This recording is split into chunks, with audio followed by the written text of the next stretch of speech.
Hi, everybody. Squee. Welcome to our last class of Coronation. We'll start off with a AMA from our Guildmasters.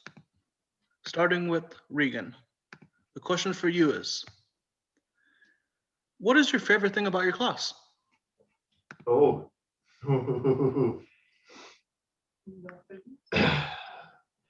My favorite thing about my class is the immunity to flame.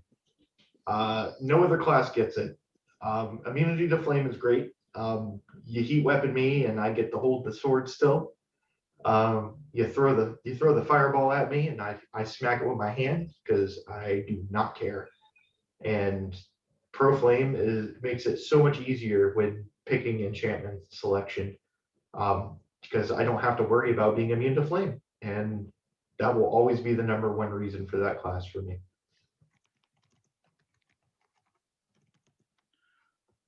Squee, what about you? What is your favorite part of the class?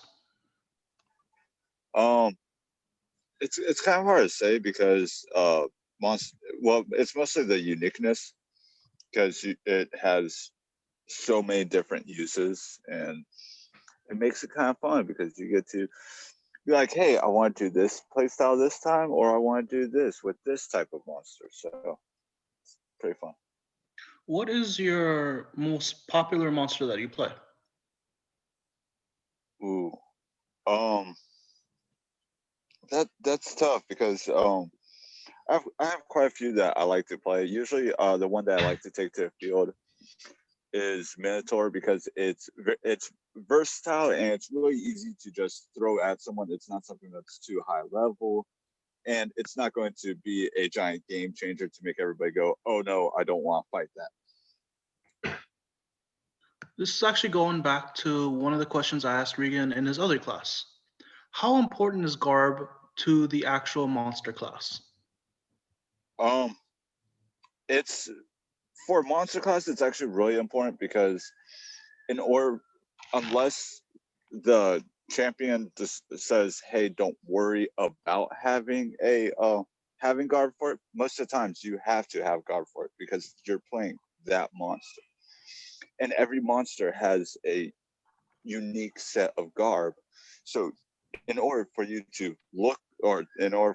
play that Minotaur, you have to look like that Minotaur. Now, on days that are really hot, they usually let me be like, hey, you have the Garb, you don't have to wear it. We know you have it, though. So, okay. It's really important. Alona, could you unpin Regan so when someone else is talking, their video would pop up? It should be whoever is speaking, I think. Hang on. It didn't work. I'm sorry about that. How do I do that? Staring at that turkey head the whole time. Sorry. Remove spotlight. There we go. All right. Now, it should be whoever's speaking. That's what I thought I did. Can somebody else speak real quick? So it should switch? It worked for you. Work? Perfect. All right. Hi, Vincent. This is our doing this. Master Warriors. Pleasure to meet you all. What is your favorite thing about your class? The ability, what is your favorite thing about it? Well, so my foam fighting career started mostly in Dagger here. So for me, it was one of the easier things to transition to, especially since I had basically heavy leather armor. My favorite thing is that I get to basically swing a stick and feel powerful and throw javelins and just be who I want to be when I fight. And yeah, I just really like, well, one, javelins. They're amazing. I think every class should have a javelin, but you know, that's just me. And armor. And you know, basically the fundamental abilities of a warrior at all times. I like that response. I just really like the class, man. Starting with Squee, what advice would you give to a new player and to an advanced player about your class? Well, for a new player, so to take it slow because it's a lot to read. It's a lot to grasp. So take it slow. Don't freak out about, oh my gosh, it's a whole entire second book, third book, whatever, because there's many of them. But take it slow. Just read it slowly and try to grasp. And once you have a thought that of how you like to play, look at those type of monsters that have those type of abilities, and basically go with the flow until you slowly start grasping more and more. Very nice. Regan, this question also applies to you. But as you know, knights have a certain prerequisite that they have to become a knight to play the class, to play Anti-Paladin and Paladin.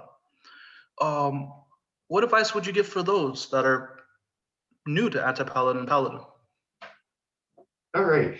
So the first advice I have would be obviously to learn the class, the ins and outs of it.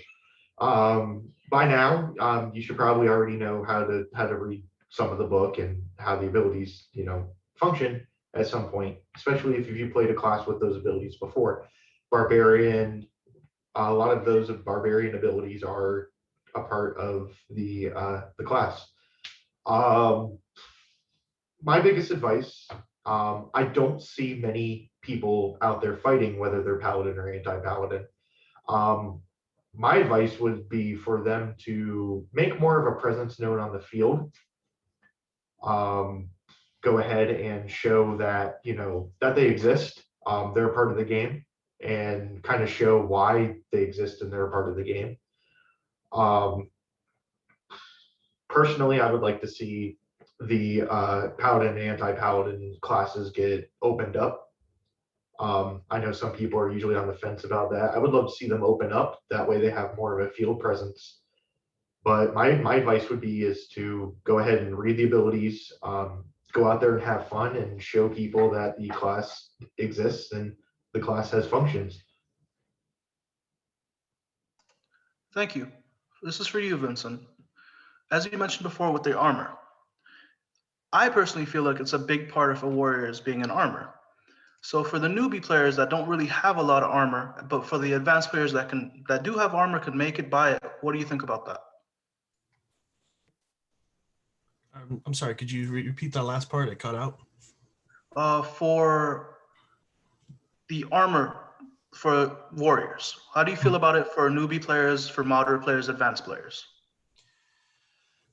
It is a bit of a barrier to entry in order to play the warrior class. Even getting heavy padded armor in the form of like cloth, it is a bit prohibitive, especially since scavenge is like the first ability.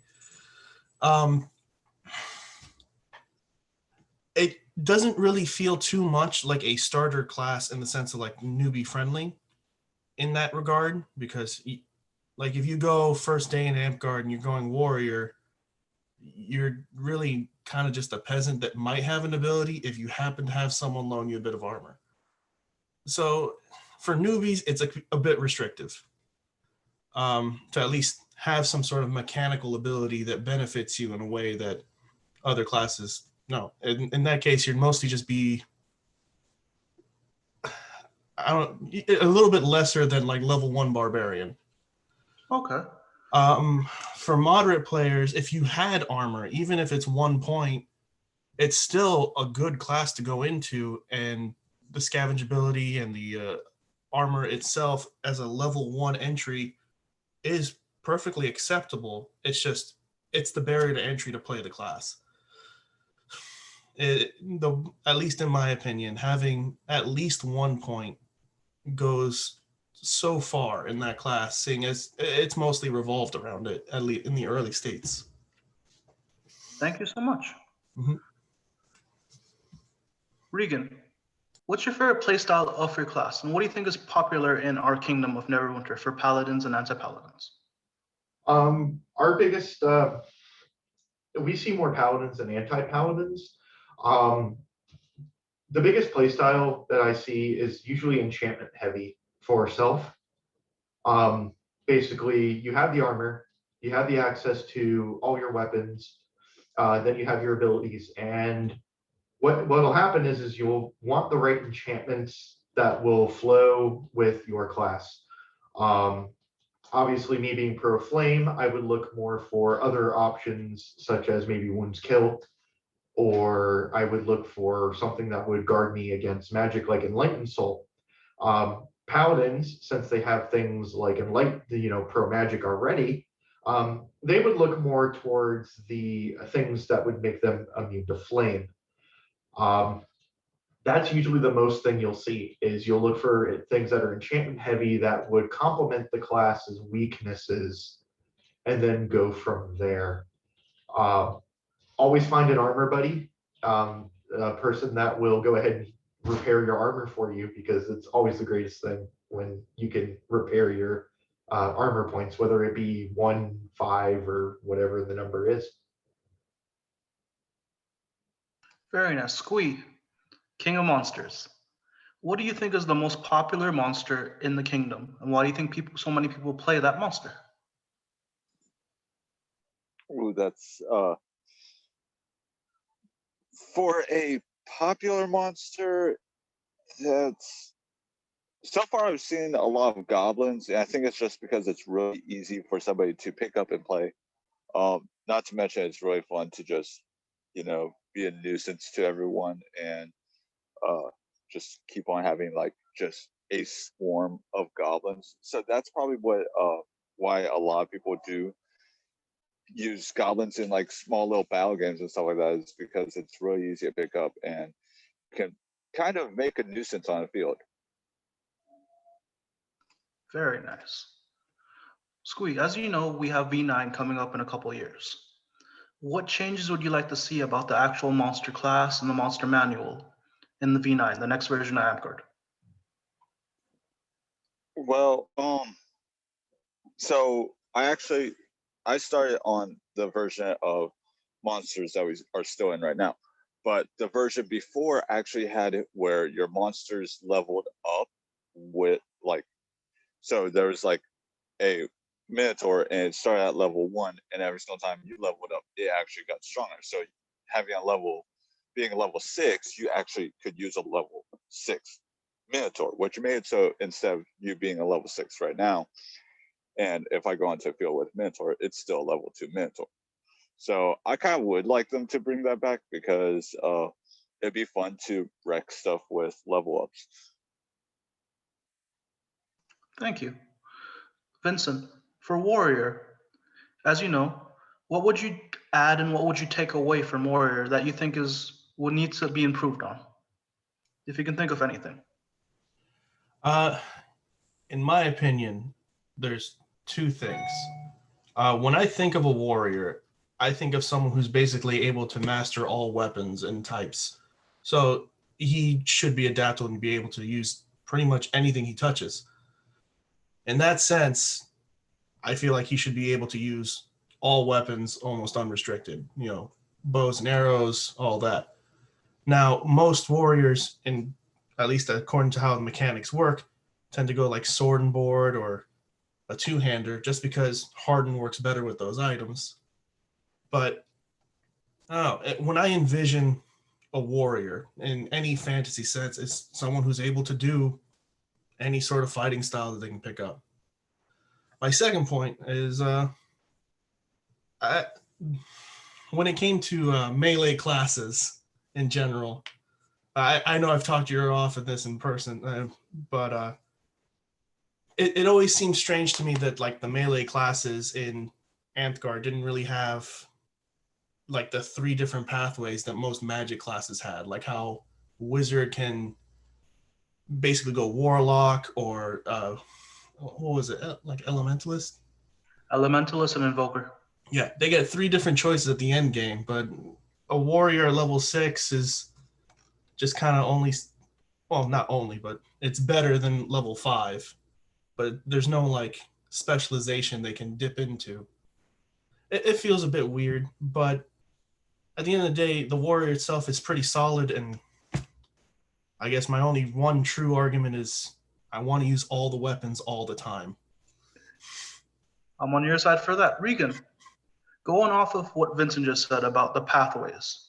So we know that Paragon, Paladin, Anti-Paladin are special unlocked achieved classes. Do you think their abilities suit them as they are now? Do you think they need improvements? Do you think they need things taken away? I think that Anti-Paladin is one of the weakest classes in this game besides Scout. I think that they have a lot more to go. Paladin counterpart just feels so much better. I feel that there's so many other opportunities for abilities that they could have given besides like awe. They could have given agoraphobia, they could have been given terror. Paladins could have been given stun. I've always felt that the abilities themselves are just underwhelming, and it's gotten to the point to where I have to be super careful about my abilities that I use because they just go away so quick.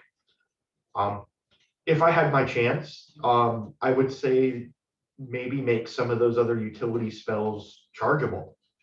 Brutal Strike, even if it was per life, would make it 1,000% better than per refresh. My level 6 for Undead Minion is refresh. Like that could go away with dispels and banish and stuff in 2 minutes, and then it's just useless for the rest of the game. And I just feel that there's other abilities, or even making the abilities now chargeable would make a major difference. My other thing is like he was saying with the archetypes, I think that some of these martial classes could use some added roleplay flavor by having, some kind of archetype between, let's say like Oathbreaker, as an example, maybe give them, insult maybe as an option, stuff like that. And I just feel that it could be a lot better with stuff like that. Thank you so much. Now let's get into the real heart of the matter. Let's talk about paragons. Squee, starting with you. How would someone become a paragon monster?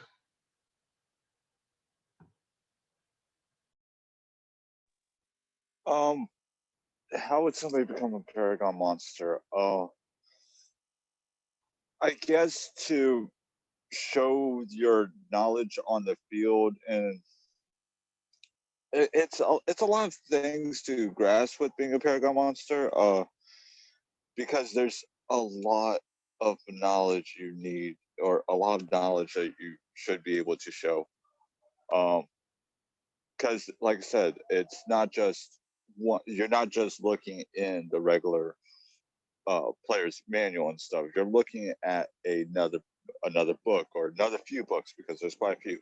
But the Dorn one is the one that most people look into and stuff, and that thing's pretty thick, and there's a lot of monsters in it. And for you, it's really good for you to be someone who can be handed a monster and be like, oh yeah, I can totally play this, I got you.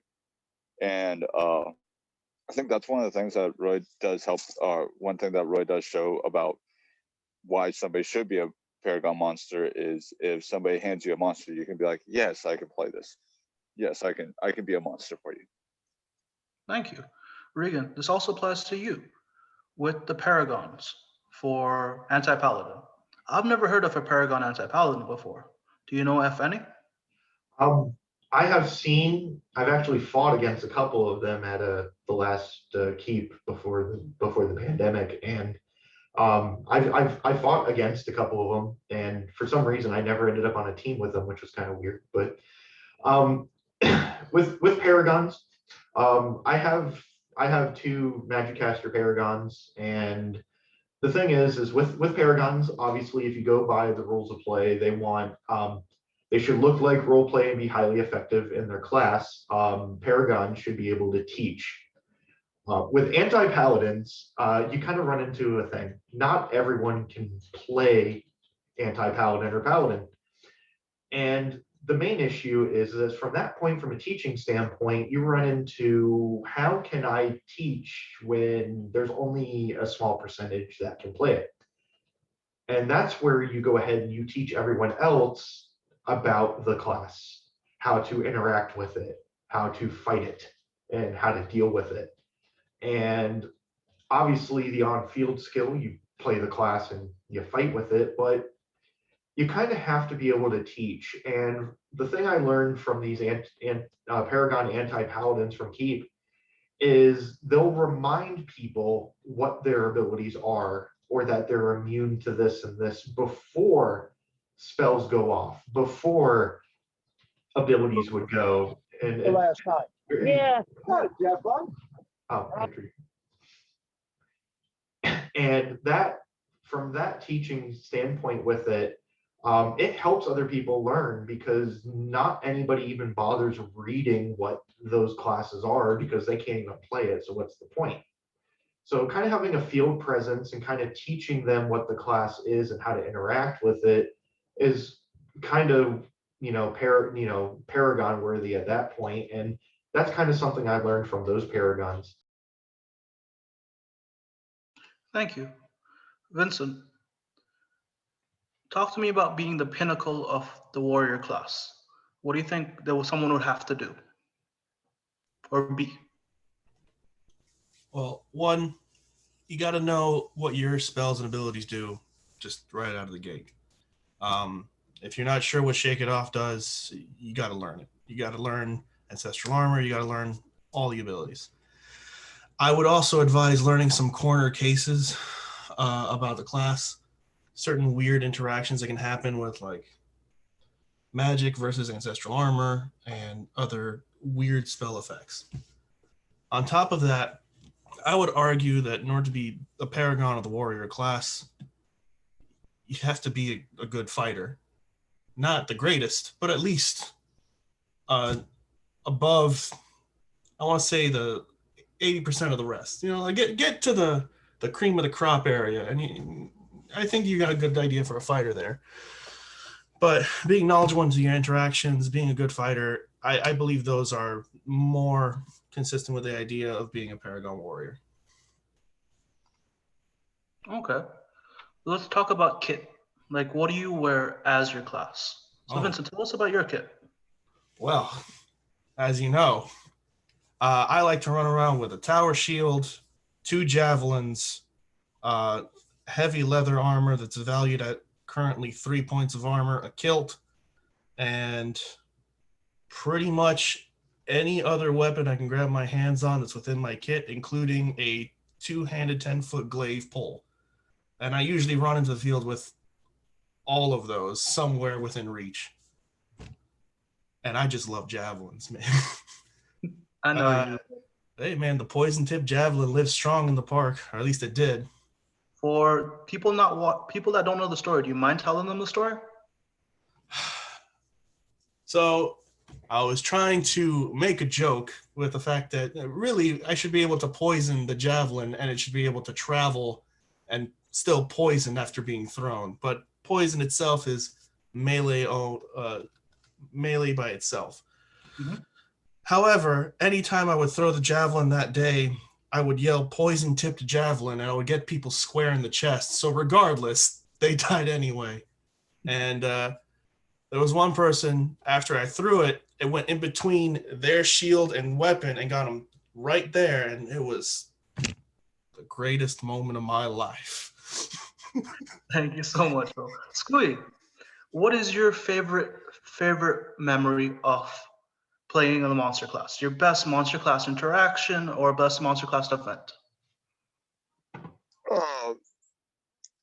Best monster class memory. I gotta say probably when we were doing the Game of Thrones theme and stuff, and I played Fire Giant throughout the whole entire reign.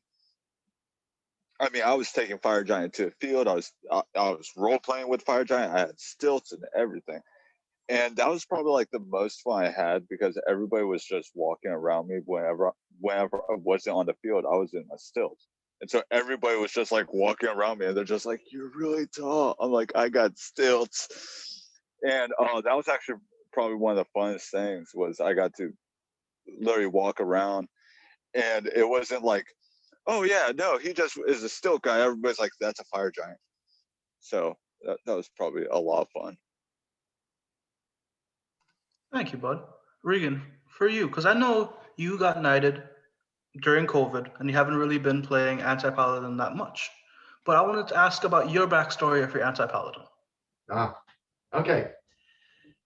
So I had a long time to go ahead and figure out what I wanted to do. And it just, when you have so many personas and personalities to play and come up with, you kind of start to run out of ideas. So I decided just to go the armored tank route. I decided that my character would be evil, obviously. What kind of I would kit does your have, character have? huh? What kind of kit does your character have? Oh, my kit that I've actually recently commissioned a kit. I have a 5-point armor set all over coming. It's aluminum, but it's got the extra additives. That way I'm not super restrictive on weight. I actually have a mask that I don't want to go ahead and reveal too much info about that, but it's really scary mask that I can use for on field, and the jaw moves with it, which is pretty cool. I have a couple of other role play things that go with the kit, and I have this little thing here. I actually have these for my minions, and Do not blow that thing. I'm not going to blow it. We actually use these as communication devices for me and my minions. For those watching, what are those, Regan?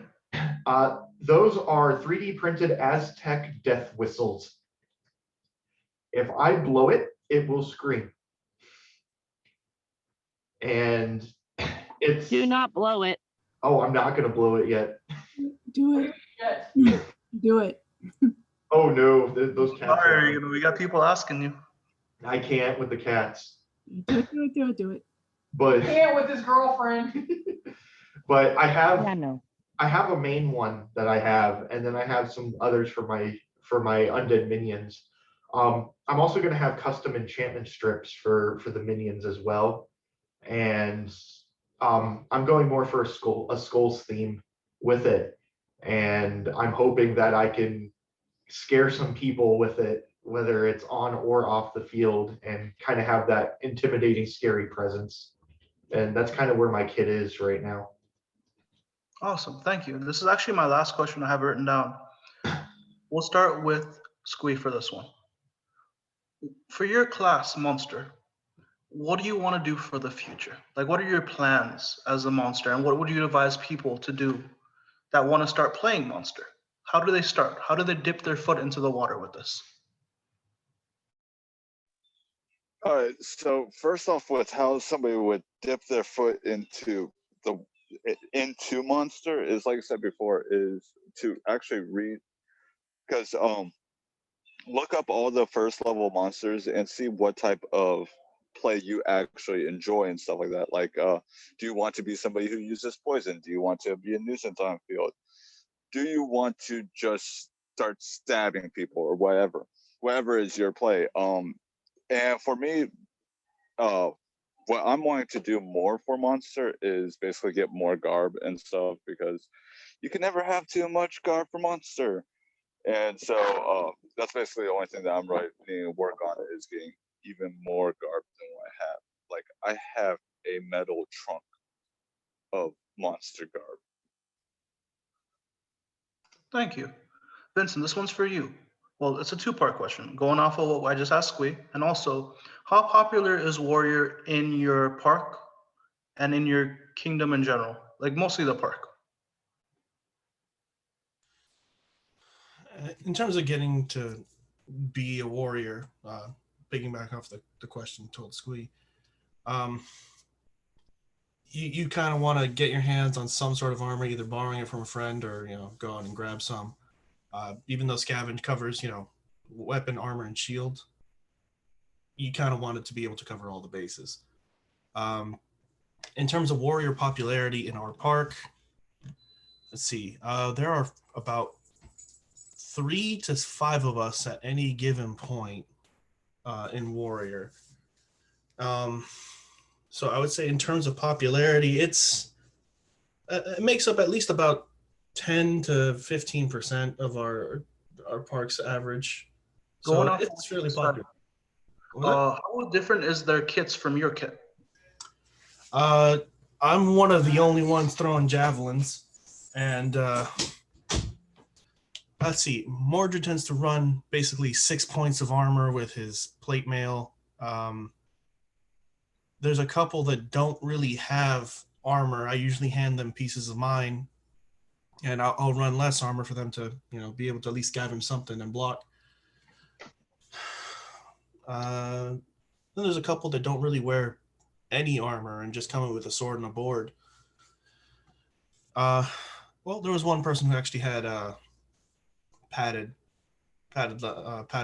cloth, which Miami weather makes it just a soaking mess. That's true. Yeah. But in terms of kit, there really isn't that many people, at least running with the kit I got, at least that I have seen in our park. Thank you. Regan, is there anything you want to say to everyone watching right now? Everyone, well, a lot of knights are going to kill me for this, but open paladin and anti-paladin, for Christ's sake, it is not that powerful. Let them play it. Nah, Do it, nah, please. nah. See what I mean? See what I mean? No, let them. GMCOK says no. No, let them play it. It's not that great. Nah. And it's a very controversial topic, but that is my opinion. Let them play it. Open it up. For every one of our panelists, I'm out of questions. Is there anything you would like to say to the people watching, to the people in the room? Vincent. Let warriors use all the weapons, and let's please have specializations for different classes, so archetypes, especially the melee classes. I would love to see 3 different types of each type of barbarian or warrior, or really just more variety. I think is good and healthy for a game. Thank you. Squee, last word?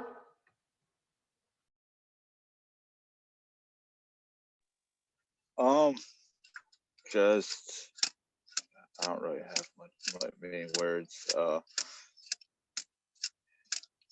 Hopefully they switch it back to the level up system, because that'd be fun. Okay. Thank you so much, guys. I hope you guys had fun. I really appreciate you doing this. Yeah, thank you. Also, Tree, you should know, we know that you're wearing jeans. You just, yep. Jeez. All right, I'm gonna stop recording and stop being live. Thank you.